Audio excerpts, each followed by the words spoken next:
Hey guys, so I would say I want to talk about diet today, and I don't, I don't know. Like, there's only one word to say. It's diet.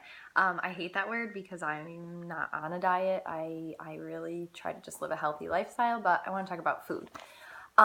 So I've tried a lot of different things for what I eat, what I don't eat, all that stuff.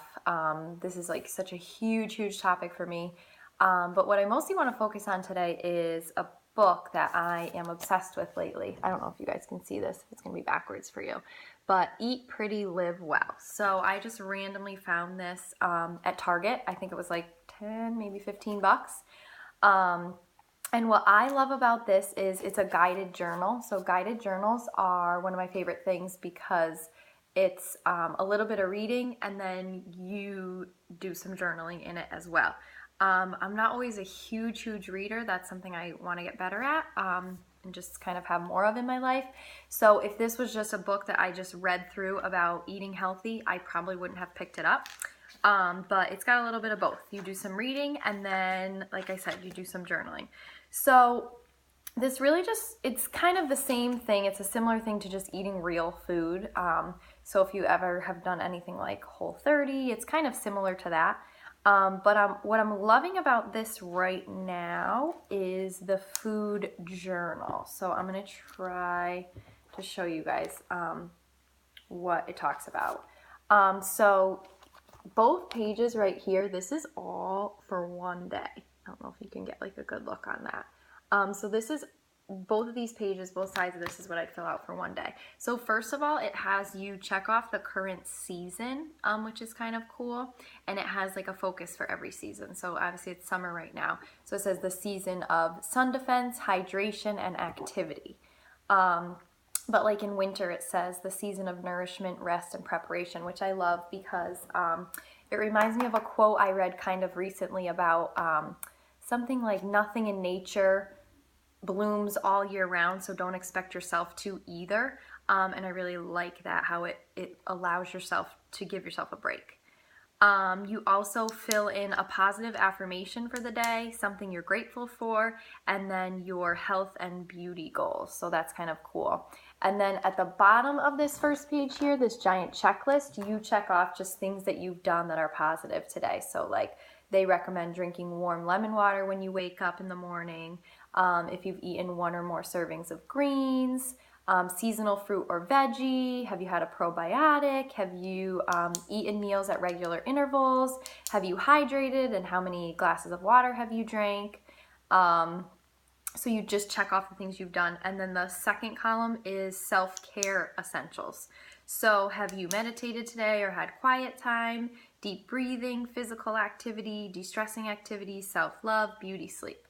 I really like how this book focuses not just on the food you eat, but kind of like this holistic approach to just taking care of yourself.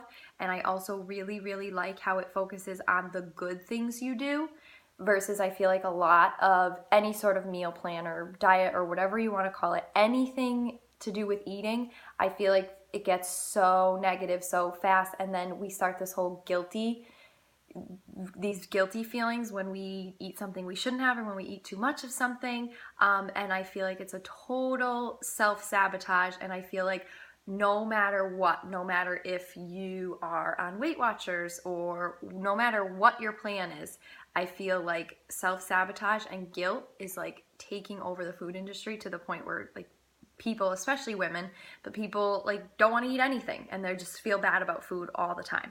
So I really like things that focus on like just checking off good things that you did today. It doesn't say like, did you eat a cookie and you have to check it off and feel all bad for yourself. It just focuses on the good things you've done. So I really like that. And then the second page is your food diary. The only kind of downfall about this, I do have to say, is I eat a lot of small meals a day, and I feel like I don't truly have enough space in this journal to track everything I eat. I'll probably get way into that later. I'm like launching this blog so randomly. I don't know. I don't know what to say about myself first. But I definitely eat a lot of small meals a day. I probably eat 5 or 6 times a day. If I do an intense workout, I might eat 7 times in a day.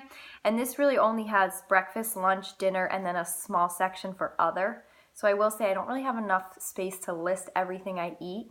The cool thing is you write down what time you ate, the setting, and excuse me, I just ate, how you felt after eating. So I think that's really cool if you're trying to pay attention to your body, and like if your body has any sensitivities or what makes you feel really good or what makes you just feel kind of lousy, this is great for that. And then it just ends by asking, when did you look and feel your best today? And then just takeaways from today. So this, actually, I'm not too far into this actual tracking part, so I can't even remember how many days this has you track for. 40 days. So this is the last part of the book. It's 40 days of like tracking what you eat after you've read about. They focus a lot on like the seasonal foods, what is fresh right now and what you could be putting in your body, where you can just like stop at farm stands right now and all that stuff. There's so much fresh stuff in the summertime. But they even go through and give you a really, really good list of what's fresh and what's good or best to eat in the wintertime, which is kind of cool because you know you're not hopefully getting just like that crappy stuff. Like I always think of the tomatoes in the grocery store. I've literally watched so many food documentaries and like it shows them picking them off the vine totally green, and they basically like inject this stuff to make them turn red. It's like gross. So it's just kind of cool to eat seasonally. And there's also a lot of self-love stuff in here. You fill out a self-love Q&A. This is right at the last part of section 2. So you fill out this self-love thing. You kind of rate how you feel about yourself in a lot of different areas of your life, things you want to work on, stuff like that. And then the tracking your food and food journal starts, and then you do another self-love Q&A. I think like 2 or 3 times throughout. So maybe like after about 15 days or so, you fill out another self-love Q&A, keep doing your food journal, fill it out again after 30 days, and so on. So yeah, this is a book that I picked up a few months ago. I read through parts 1 and 2, and then I kind of put it down for a while. But now, since I have some extra time in the summer, I really want to consistently fill out the food journal for 40 days. And that's going to really, it's helping me tune into myself and what foods are making me feel great and what I'm kind of lacking. And that's going to help me kind of self-design some sort of meal plan-ish, for the fall. Again, I'm getting married next summer, so I want to do something to kind of kick up my nutrition and my fitness this next school year, to get me ready for the wedding. I don't have any like specific goals. I don't have a weight goal or anything like that. I just want to look and feel good. So when I kind of tune into my body and what I'm eating and how it makes me feel through that book, that will help me kind of self-design my own goals for the fall. So yeah, that's what I wanted to share with you guys today.